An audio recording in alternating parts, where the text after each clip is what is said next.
Sometimes you are careful about the behavior you offer because you are aware that others are watching your behavior and they hold you to standards. Jerry and Esther receive a box every Saturday from the office, and in the box this Saturday was a speeding ticket for Esther. A camera had taken their picture and a picture of the license plate, which Esther thought she'd blurred sufficiently, but apparently not. In other words, you tend to want to modify your behavior if there are those who are watching and disapproving. And you even tend to watch your words if others are listening who might disapprove. Because many of you, in fact, most of you, have set yourselves into a mindset that you care about what others think about you. You care how they respond. Esther doesn't mind speeding, but she does not want a speeding ticket. Which means speeding doesn't feel like her problem. Getting caught speeding is what feels like the real problem. And so many of you are guiding yourselves based upon the response that you will get from others to your behavior or to your words. And since you don't think that they can hear your thoughts, you don't worry so much about your thoughts. You're more careful about what you do and what you say. Not always. You're getting bolder as you get older. But the older you are, the less you care. Because you come to realize that they're really not all on your side, or most of them, or hardly any of them anyway. But what we're wanting you to come to realize is that you are broadcasting and the universe is responding. And if instead of modifying your behavior or your words or your thoughts to what you think others' responses will be, if instead you are using the guidance system, which is the vibrational awareness between the two vibrational vantage points of you and you, then you will have guidance that you can really count on. And what we mean by that is, before you came into this physical body, you were consciousness. And now you are in this physical body, you still are consciousness. But you are not non-physical consciousness and then physical consciousness. It isn't what you call dead and then alive. You are always non-physical consciousness. And even while you are here in this physical body, it's only a small part of the consciousness that is really you that is participating in this personality that you know as you. It's like there's you and there's you. And the you part of you is the eternal part of you that is gathering and expanding and knowing and loving. It's the best of all that you have lived, collected by that point of view.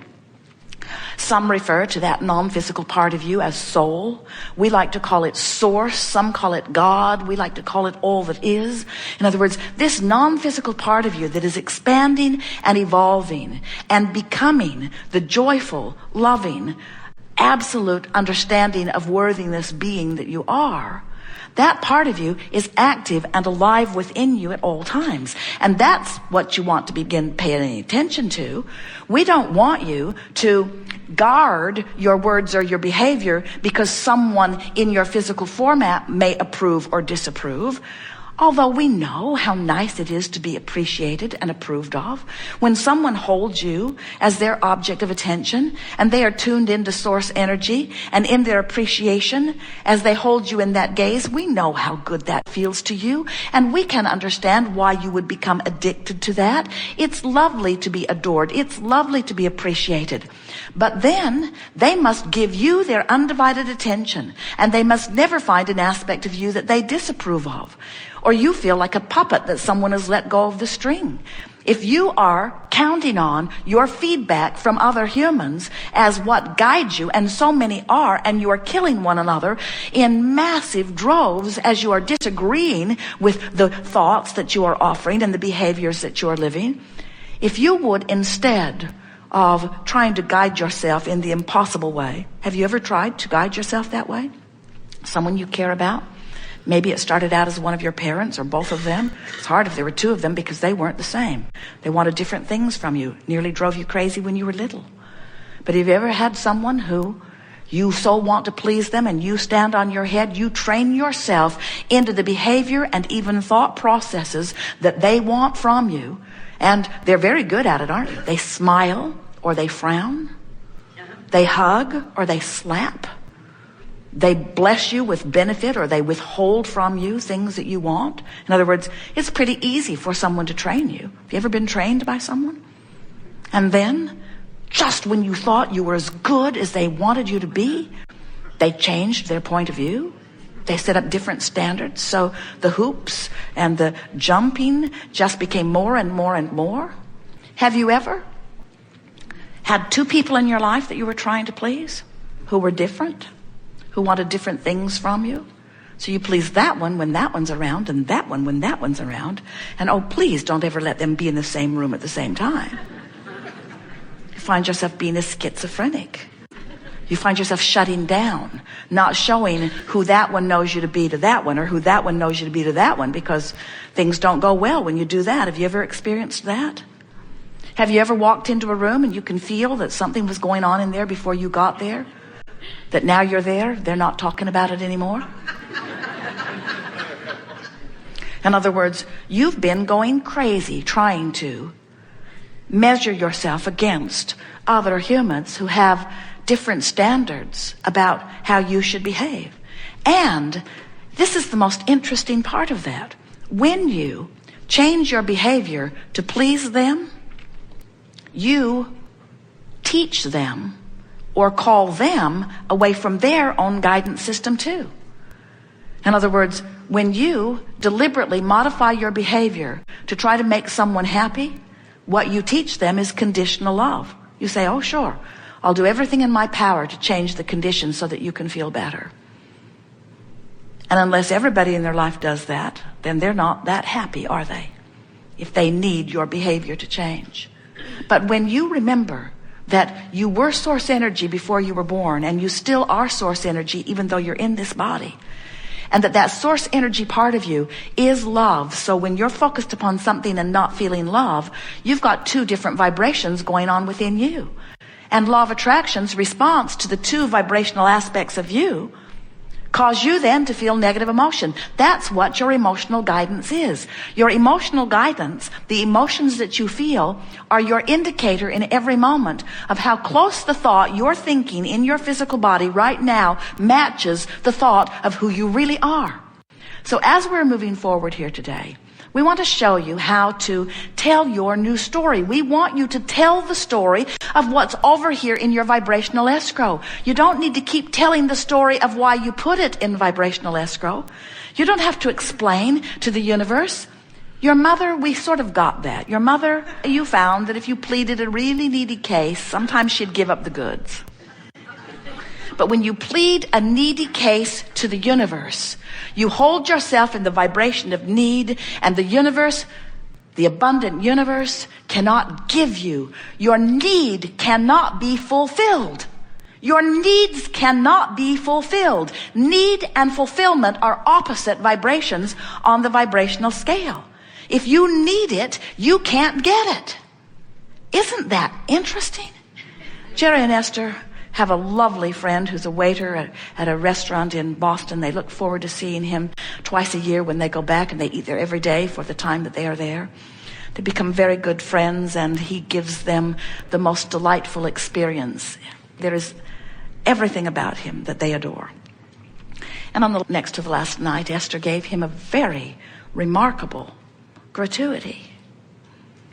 And the next night, he said to them, I don't need that kind of gratuity from you. And Esther said, and if you did, we wouldn't give it to you. We never give out of need. We don't look around for lackful people. It defies the laws of the universe. When you are in your thriving, that's when you draw from us. The more someone thrives, the more we want to play. The more someone needs, the more invisible to us they are. When you are a vibrational match to thriving, you hook up with the other thrivers that law of attraction has amassed in your vibration.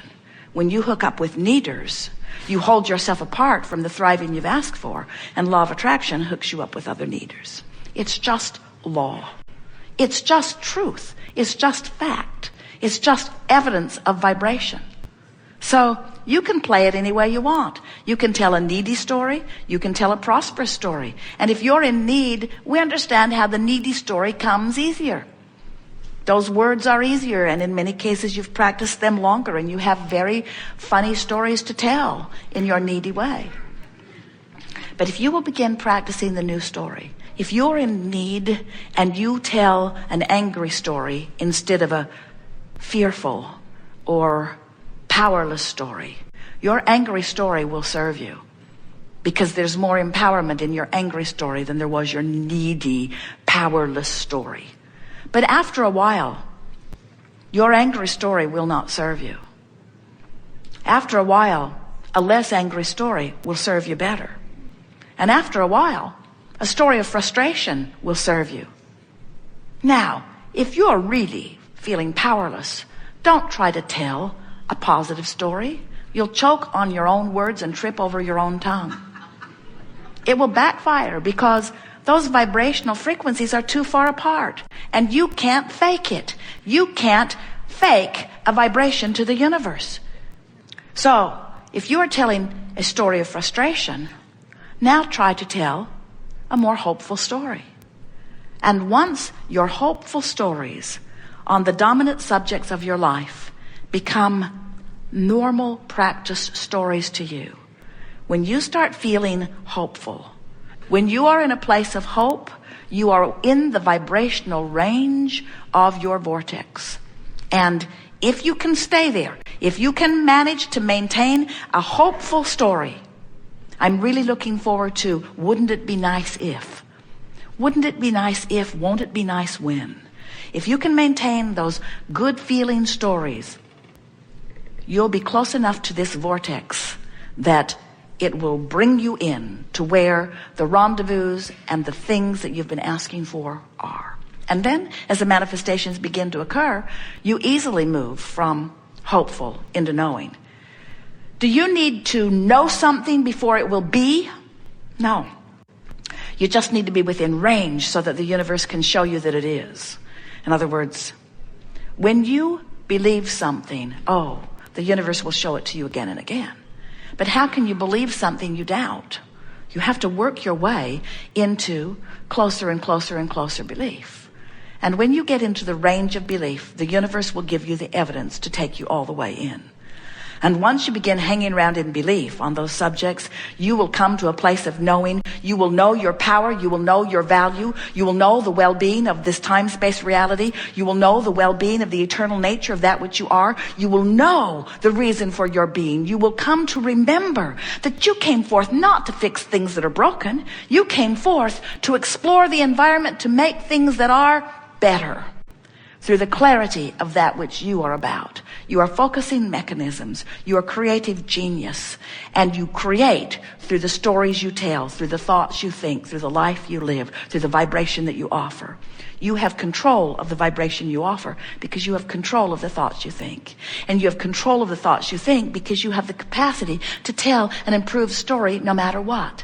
You got to let go of the idea that you are a documentarian here describing the history of where you live. Many, in their quest for truth, in their quest for knowing what's really going on, they have demanded from you that you tell it like it is. Tell me the truth. Tell it like it is. Tell me where you've been, what you've been doing. Tell me where you are. And we say, don't do it. Don't do it. It will root you to the spot. Tell it like you want it to be. Tell it as it is becoming. Tell it as you've hoped for. Tell it as you've dreamed for. Tell it as it exists in reality, in vibrational escrow. Tell us where you're going. Tell us why you want to go there. Tell us what it will be like when you get there. Train yourself into the vibration that matches who you really are and what you really want. And let life in its real life manifested form reflect it back to you vividly.